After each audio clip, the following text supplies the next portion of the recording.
This is a very simple COVID-free tip. Okay? Ikaw ba yung tipo ng tao na gusto mo umiinom ka ng malamig na tubig? Okay, at this point in time, we are discouraging people to drink cold water. Instead, we are encouraging everyone to please drink warm or kung ano yung matotolerate nyo na temperature na mainit na tubig. That's very, very important. Importante na warm. Huwag na po kayong iinom ng malamig. Alam nyo na to. Okay? Inuulit lang po namin because this is very important at this point in time.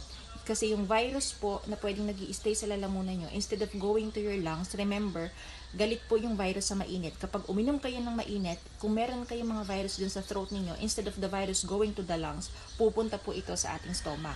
And we have our way of eliminating the virus kapag ganun po ang nangyari. So, importante na mainit para po mamatay yung virus at an early stage pa lang.